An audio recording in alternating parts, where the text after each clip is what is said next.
So, for this I'm going to be reading off of a script, so if I look like I'm not looking at the camera, it's because I'm not. I don't have a good teleprompter.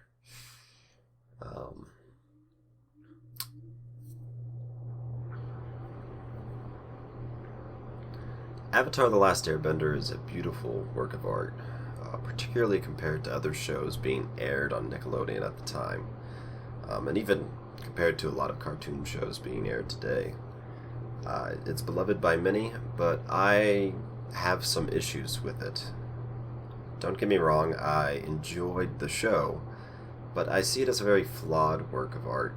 Understandably, most people I talk to don't seem to appreciate my viewpoint, so I would like to explain myself and hopefully find someone who can find my grievances reasonable. Just to clarify some things before I start, I'm a very picky person when it comes to stories of any kind.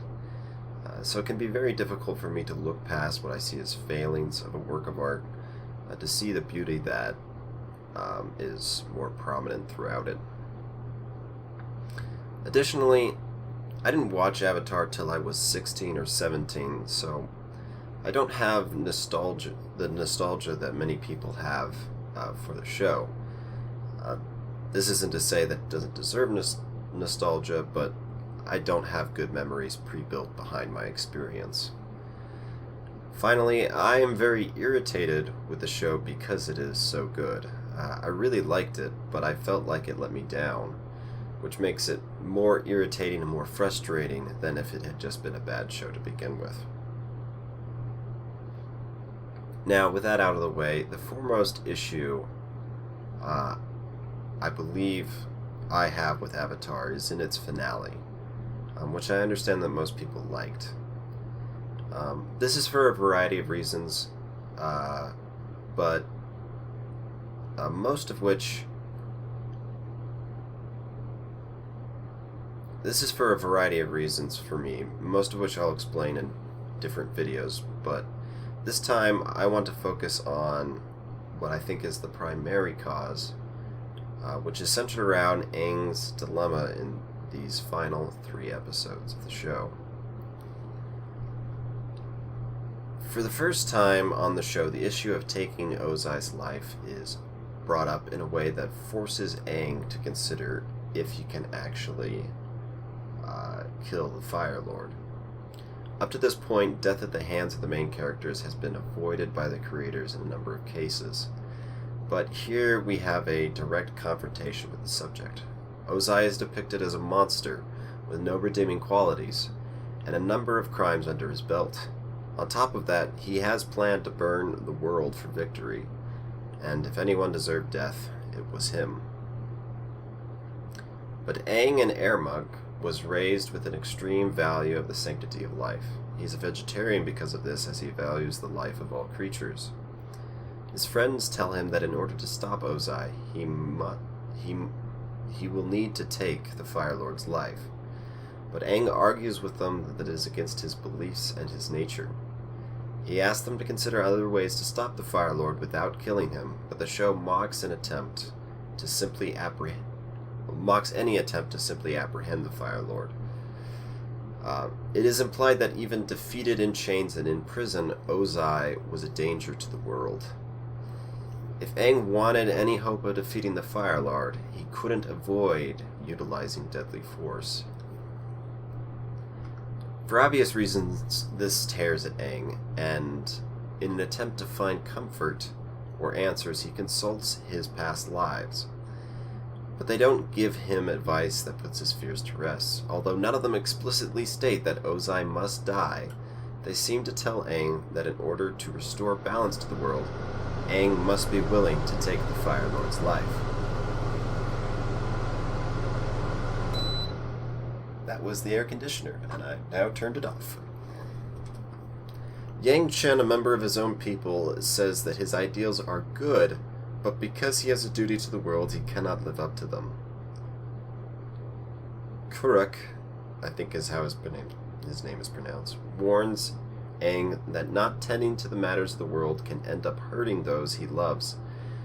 And this is a lesson that Aang has already learned, since he ran from his destiny and missed the war that tore apart the world. When talking to Kyoshi, Aang reminds her that she didn't kill the conqueror of her time, who died in a way much like previous characters in Avatar, that specifically being not the consequence of the direct hand of the main character. But Kyoshi tells him she doesn't see the difference, because she was prepared to kill the warlord who threatened the world. In the midst of this turmoil, Aang meets a lion turtle, who gives him some cryptic advice. Armed with this, during the final confrontation with Ozai, Aang has an opportunity to redirect lightning at the tyrant, but chooses not to. He chooses not to use deadly force. When he ends the Avatar state to save Ozai's life, he once again avoids the use of deadly force. Finally, he uses a magical energy that apparently the lion turtle taught him to remove Ozai's bending entirely. And this is seen as a resolution to the problem at hand. And I say that the lion turtle apparently gave him, because I didn't completely understand the first time I watched the show what exactly had happened. Now, this conclusion didn't satisfy me. Whether or not Aang should have killed Ozai in the show isn't the problem specifically. I understand that it's a kid's show, and maybe that's not the lesson you directly want to teach kids at a young age. And the other issue is that the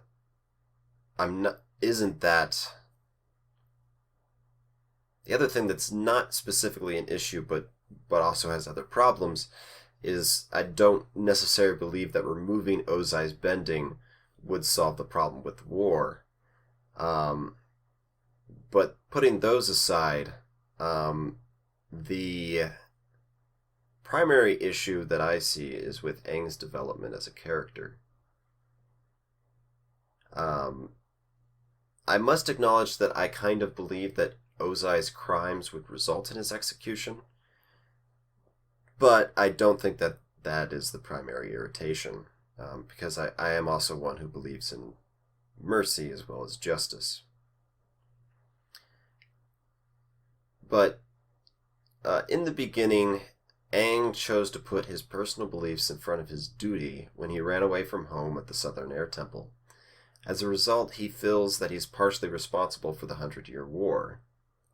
Again, disaster ensued at the end of the second season when Aang chose to put his belief, that being an attachment for Katara, before his duty as the Avatar. Now, I sympathize with him. He never asked to be the Avatar, but that's kind of life. We often have responsibilities and duties we never wanted and even wouldn't wish on our worst enemies. But that doesn't mean that we can avoid these things. The show makes it clear that Aang's choice not to sacrifice for his duty results in harsh consequences. Additionally, in order to become the Avatar that the world needs, he must be able to sacrifice himself for this responsibility that he has. With the ability to remove Ozai's bending, and it somehow bringing ultimate peace to the world, Aang is denied the opportunity to grow as a character. He is allowed to be the same kid who ran away from his duty that he was in the beginning, because he is allowed to avoid sacrificing without suffering consequences. Once again, should Ozai have been killed on the show? I don't know. But in my view, Aang's story remains incomplete because he hasn't learned to sacrifice. We already know that he was willing to face the Fire Lord.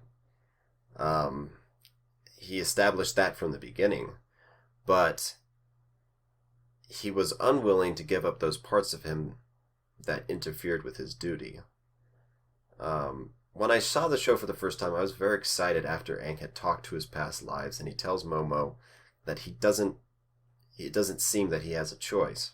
I was excited because I wanted him to choose growth and responsibility, and not because I necessarily wanted him to kill Ozai. And like I said, this isn't the only issue with the show or its finale, but I think it's the core of why I was so unhappy with the conclusion. Now, a possible simple solution to this problem would have been to change Aang's dilemma from killing Ozai to fighting him in the first place. Much of the story would need to be reworked around this, but this would have given Aang the needed character development that his story appears to be centered on, without requiring him to take the Fire Lord's life. If perhaps he was, or maybe not the entire story would need to be reworked, but perhaps in the finale he would be reluctant to face the Fire Lord because he doesn't believe that he's ready or that he's trained enough. And there he would be able to sacrifice for his duty, sacrifice his preparation and his desire to be sort of in the best place possible before he fought the Fire Lord. And with this, then there would be some more emotional weight backing up the climax of this incredible series.